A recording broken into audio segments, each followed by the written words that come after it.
Bonjour à tous, donc aujourd'hui une nouvelle vidéo, donc on va parler de voiture encore une fois. Donc je sais que ça peut intéresser pas mal de gens au niveau des pneus de voiture.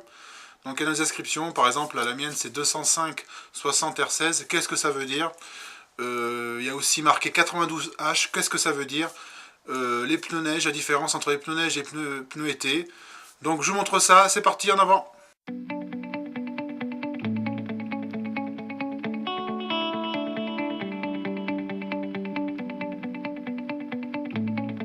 Donc quand on regarde le pneu comme ça de plus près, on voit qu'il y a des inscriptions comme ça. C'est tous les pneus pareils. Donc on voit qu'il y a marqué là sur ma voiture 205 60 R16. Donc on va commencer déjà par le 205. Donc le 205, c'est la largeur du pneu. Donc évidemment, si vous avez 225, 200, je sais plus, enfin il y a plusieurs tailles, 215. Donc forcément, plus cette valeur est haute, plus le pneu est large. Après, vous avez le 60. Donc là, on pourrait croire que c'est la hauteur du pneu par rapport à la jante. Mais non, pas du tout. En fait, cette valeur indique la série du pneu. C'est, on va dire, la relation entre la hauteur du flanc et la largeur du section de pneu. Donc là, pour le 60, en fait, le 60 représente 60% en fait, de la largeur du pneu. Donc évidemment, si cette valeur est plus basse par rapport à la largeur du pneu, on aura un flanc qui sera plus bas. Donc ensuite on a le R. Cela veut dire que c'est un pneu de construction radiale. Donc tous les pneus sont construits comme ça. Donc cette construction, c'est en fait des câbles textiles qui traversent tout le pneu et en fait qui constituent un bourrelet appelé aussi talon. Donc voilà pour l'explication technique. Donc ensuite on va passer au 16. Donc le 16, c'est le diamètre intérieur du pneu. Autrement dit la jante quoi. Donc je vais vous montrer. Donc vous vous souvenez du marquage 16 pouces. Donc 1 pouce égale 2,54 cm. Donc j'ai fait mon calcul par rapport à la jante de ma voiture. Donc ce qui fait 40 cm,6. Donc ce qu'il faut faire attention, c'est que c'est le diamètre intérieur et pas extérieur.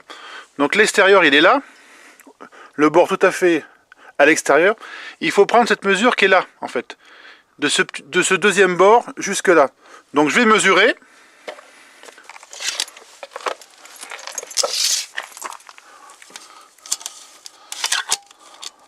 Donc effectivement, bon c'était à peu près, c'était 40,64. Donc là si je mesure bien, bon ça glisse un peu.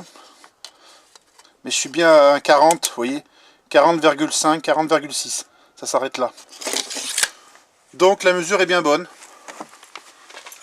Donc ensuite, sur le flanc du pneu, vous avez toujours la dimension qu'on vient d'expliquer. Et après, vous avez marqué, là, sur mon exemple pour ma voiture, 92H. Alors, qu'est-ce que ça signifie? Ça signifie, le 92, c'est l'indice de charge. Donc évidemment, c'est pas 92 kg par pneu. Parce que vous imaginez bien que la voiture fait 1 tonne 280 je crois. Donc ça ne peut pas marcher. Donc c'est un indice de charge. Donc j'ai regardé sur internet. Je vous mettrai le tableau correspondant dans la description. Donc moi ça correspond à 630 kg par pneu. Donc x4 c'est largement bon pour... c'est étudié pour être largement bon. Après vous avez une lettre comme moi, le H. Donc le H ça signifie quoi? Ça signifie l'indice de vitesse. C'est-à-dire, comment dire ça? C'est la vitesse maximum que peut aller le pneu avec la charge que je vous ai dit avant. C'est-à-dire que là, moi, je suis en indice de H, donc ça correspond à 210 km/h. Donc, j'irai jamais à 210, mais admettons. Donc, c'est-à-dire que le pneu peut rouler à 210 km/h avec la charge de 630 kg. Donc, dernière chose que je voulais vous montrer, c'est la différence entre un pneu été et un pneu hiver. Donc à gauche là, à ma main, donc c'est un pneu été, et là à ma droite, c'est un pneu hiver. Donc on voit bien la différence de structure, hein, enfin pas de structure, de crampons surtout. Donc là c'est des crampons plus pour l'été, et là pour l'hiver c'est des petits crampons qui sont découpés justement pour quand on passe dans la neige que ça adhère mieux.